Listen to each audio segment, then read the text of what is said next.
Wala tayo sa UP ngayon. At wala rin akong balak mag-oblation run, mga girls. Sorry ha. Andito ako para talakayin ang pangatlo sa mga mahalagang inisyatibo ng sales team for 2015. Ako po si Lord Mapera at abangan nyo ang episode ng Word of the Lord.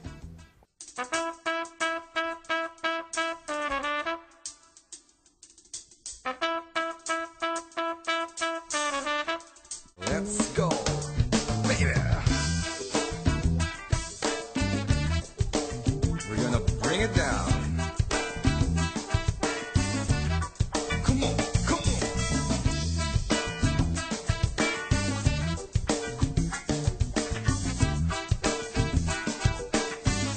Eto na, pare. Bad boy, man!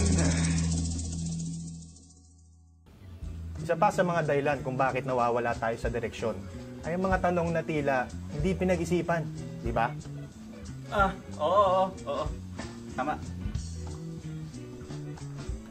Sir, pwede po ba magtanong? Yes, sir.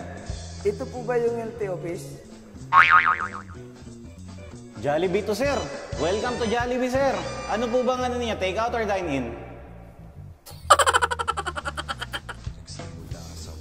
Kapag tumatawag sa telepono, Good morning, hello. Hello, good morning. Andiyan po ba si Engineer Rakesh Varma? Ay, nandito po. Bakit? Gusto niyo po ba siyang kausapin? Hindi. Gusto ko lang iparinig sa kanyang aking sayaw. Sayaw, sir. Ganito po ba, sir? Ganitong sayaw ba? Paano ba yan, sir? kapag pumapasok sa restaurant, Thank you for coming, sir. Tama yan. Good morning, sir. Table for two. 1, 2, Hindi, siyam kami. Gusto mo sumama? Pang-sampu ka.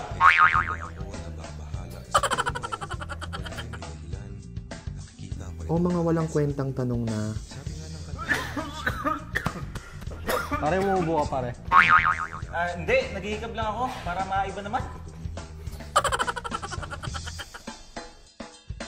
pero sa mga tanong na tulad ng ganito, Saan pa kaya tayo makakuha ng bagong incremental sales for 2015?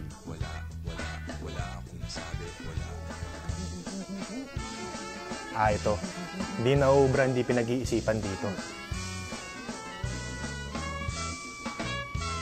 Ang new business ay isa sa mga subok at epektibong pinanggagalingan ng incremental source of sales ng Hilti, di lang sa Pilipinas, kundi sa buong mundo.